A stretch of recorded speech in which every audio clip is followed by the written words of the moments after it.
میرا سوال یہ ہے، میں نے پچھلے جمعے پھر میرا سوال ہے کہ میں پوچھتا ہوں اس آدمی کو ضرورت کیا ہے ختم نبوت پر بات کرنے کی؟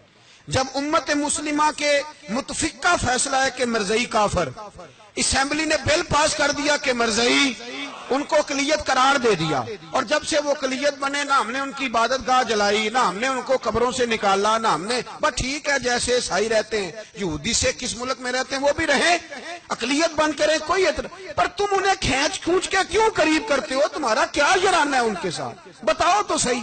ان لوگوں سے ان کو چاہیے اپنے منہ میں لگام ڈالیں، اور اگر نہیں ڈالیں گے پھر انشاءاللہ ڈالی جائے گی۔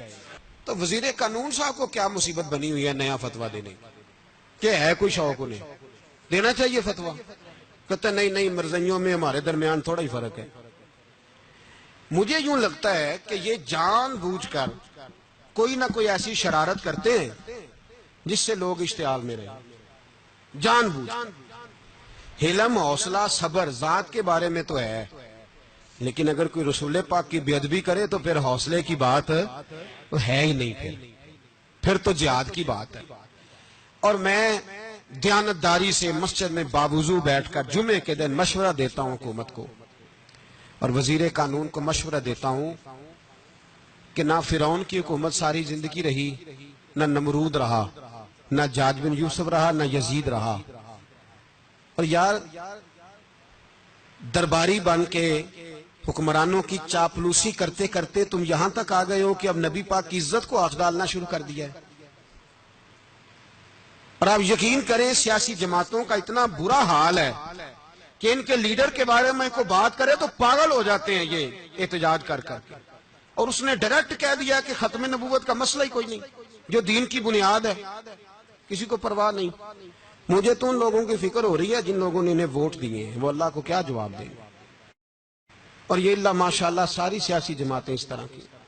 اور میرا وزیر قانون صاحب کو بھی مشورہ ہے کہ زندگی بڑی تھوڑی ہے، بڑی تھوڑی، اللہ سب کو معاف کرتا ہے، اپنے رسول کے غداروں کو معاف نہیں کرتا۔ اور یہاں تمہاری گاڑیوں پہ جھنڈے لگے ہوئے ہیں، وہاں بھی تمہارے جھنڈے لگیں گے، پر اس لیے لگیں گے کہ یہ غدار ہیں ناموس رسالت کے، یہ جھنڈے لگیں گے۔ شرم کرو اور ڈر جاؤ، بس کر دو، تمہارے منہ میں اب دانت پورے نہیں رہے۔ کوئی شوگر کا مریض ہے تو کوئی بلڈ پریشر کا، تو کوئی ہارٹ کا، تو کوئی کینسر کا۔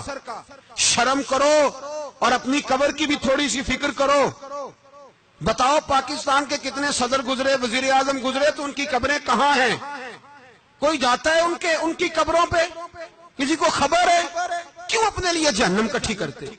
سارا کچھ دنیا داری رہ گئی ہے، سارا کچھ صرف یہی رہ گیا۔ حضرت ابو بکر سردار تھے، حضرت عمر سردار تھے قبیلے، حضرت عثمان سردار تھے، انہوں نے سرداریوں کو ٹھوکر مار کے رسول اللہ کے قدموں میں بیٹھنا پسند کی، سرداریاں چھوڑ کے غلام بن گئے۔ تم سرداریاں بچانے کے لیے رسول اللہ کی غداری کرتے ہو، شرم نہیں آتی؟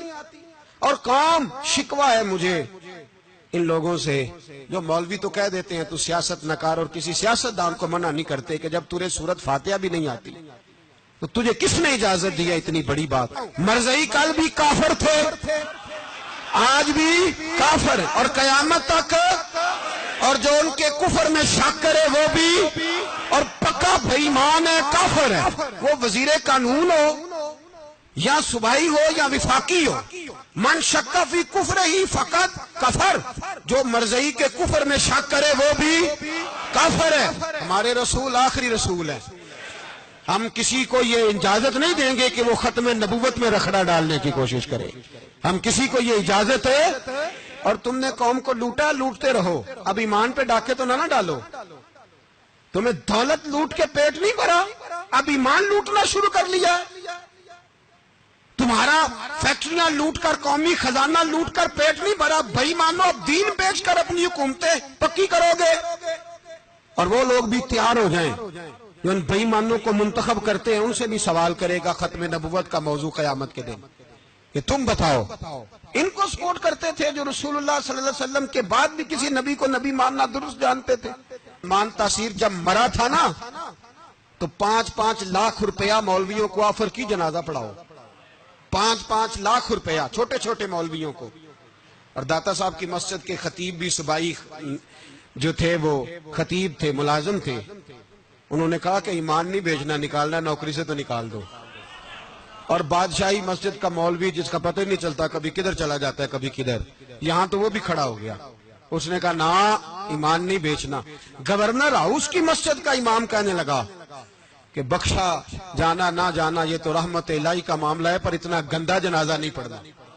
اور وہ مولوی آج تک پتہ ہی نہیں کدھر گیا جس نے اس غلیظ کا گندا جنازہ پڑھایا۔ تو بھائی اپنی قبر اشر کو، جب جہاں تمہارے جنازے نہیں پڑھے جا رہے تو وہاں تمہارا کیا حال ہوگا؟